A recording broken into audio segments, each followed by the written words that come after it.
Pridiga papeža Frančiška 15. junija je govorila o kristjanovem srcu. Kristjan se mora naučiti varovati svoje srce pred strastmi in posvetnim hrupom. Samo tako bo lahko v vsakem trenutku sprejel Božjo milost.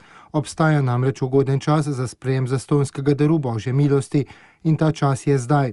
Kristjan se tega mora zavedati in zatorej imeti srce, ki je pripravljeno, da sprejme ta dar. Srce, ki je prosto posvetnega hrupa, ki je hudičev hrup, je zatrdil papež med mašo v kapeli doma svete Marte. Pohujšanje kristjana je, da si pravi kristjan hodi tudi v cerkev ob nedeljah gre k maši, a ne živi kot kristjan, živi kot posvetnež in kot pogan, je dejal papež. In ko je neka oseba takšna, je v pohujšanje. Kolikokrat smo slišali v naših četrtih, v trgovini, pogled tistega ali tisto, vse nedelje pri maši, potem pa dela to in to in to.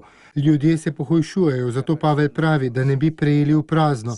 In kako moramo prejeti? Pavel pravi, da je zdaj ugoden trenutek. Biti moramo pozorni, da bi razumeli čas Boga, kdaj gre Bog skozi naše srce.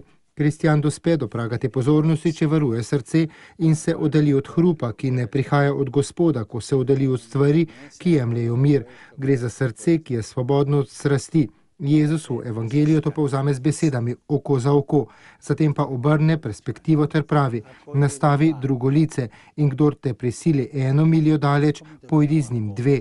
Srce varujejo ponižnost in krotkost, nikoli bitke in vojne, to je hrup, posvetni hrup, poganski hrup ali hudičev hrup. Srce v miru, je ponovil papež Frančišek. Varovati srce, da bi vedno bili Božji v nadlogah, v potrebah, v stiskah, v ranah, v ječah, v uporih, v naporih, v bedenjih, v postih, kot našteva Pavel. In kako lahko to storimo? Z neoporečnostjo, s poznanjem, z velikodušnostjo, z duhom svetosti.